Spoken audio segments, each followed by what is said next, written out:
Hey, what's going on YouTube? It's Jay Reeves here.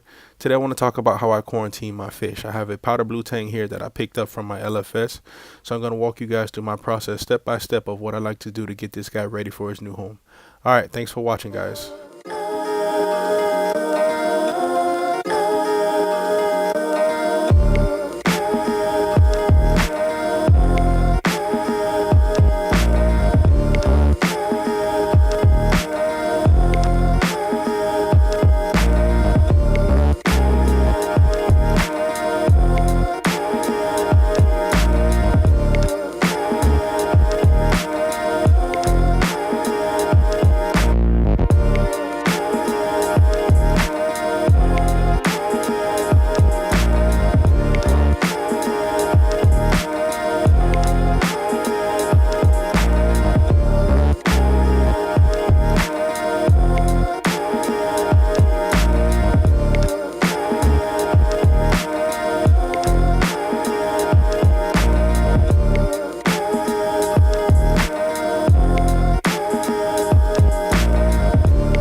All right, so let's jump right into it. So what I'm using for my quarantine setup is a basic 20-gallon long aquarium.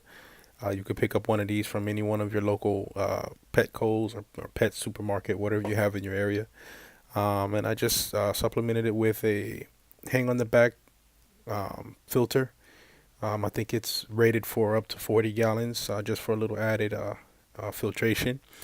Um, did the same thing with my heater. I have an oversized heater for this tank, and then I have a one of those J-Bow pumps. You know, those guys are powerful. Those guys are oversized for any tank you put them in. But inside the tank, I have a some PVC pipe. You know, for the fish to have somewhere to hide, and then I also have some live rock that I don't always put in my quarantine tanks. Usually when I'm running copper, I don't have live rock, but I usually have it in there whenever I'm quarantining a tank, just because it gives them some surface area to graze, graze from algae, naturally. And then whenever I start treating with copper, I usually pull them out.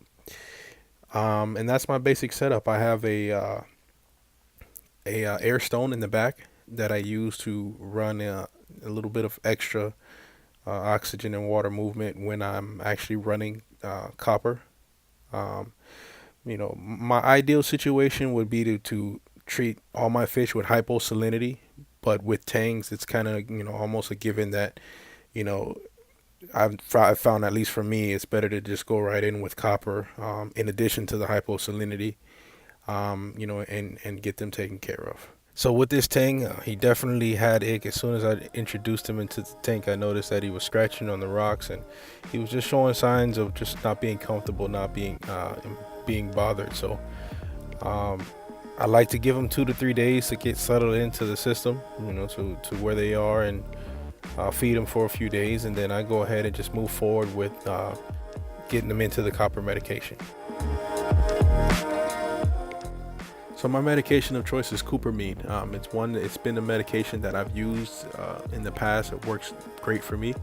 Very simple to do. You just bring the copper up to therapeutic levels of zero 0.5. It's very easy to overdose, so you have to definitely be careful with how you dose this. The recommendations are you put in the first dose the first day, and then you wait 48 hours and you put in the second dose. I actually split that up, and I dose half of the first dose the first day and half the second day, and so forth and so on over 4 days until I bring the fish up to the therapeutic levels. Definitely keep a copper test on hand. It's very important that you test every single day, just to make sure that you're not overdoing it. So basically, once I reach the therapeutic levels with the copper, I hold the fish at those levels for about 14 days, which is the recommendations. And it's usually pretty simple. If you can see, the colors on the fish now are very, very deep, very rich. He's already gone through the copper treatment at this point, and he's looking good. He's eating. He's swimming around. He's about ready to go. Also, I like to treat with Pro during the last 7 days of the copper treatment. And then after that, it's bringing him slowly out of hyposalinity and monitoring for another 3 to 4 weeks, just making sure that he's eating well, and then he's ready for the display.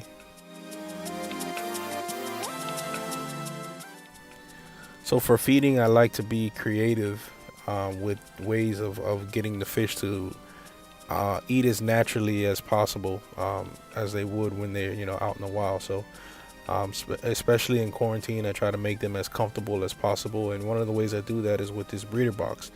I have a live brine shrimp in the breeder box, and usually what happens throughout the day, the brine shrimp will make their way to the grate of the bottom of the breeder box, and that provides a little snack for the fish, throughout the day. They'll eat on the brine shrimp and be happy, and that's in between my feedings. I still feed them as normal as if they were part of my display, but the brine shrimp is a little something extra for them, just to entice them to keep, just to keep going, keep pushing throughout the day.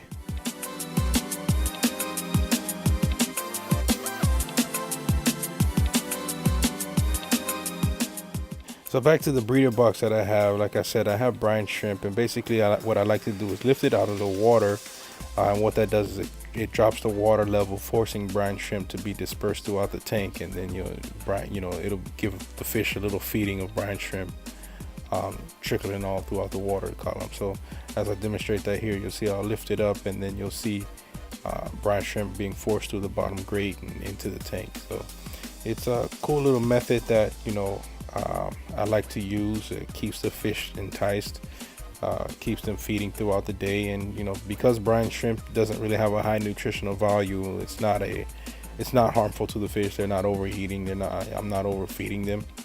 And surprisingly, the brine shrimp are able to make it through the copper treatment. Of course, they don't last the 14 days, just because I'm feeding them so much to the fish. But when they are in the copper treatment, they don't die. They continue to live. So it's definitely a method that I would suggest. It definitely works at keeping the fish hunting and eating throughout the day. And that's it, guys, for my quarantine process. Very simple, very straightforward. It works for me.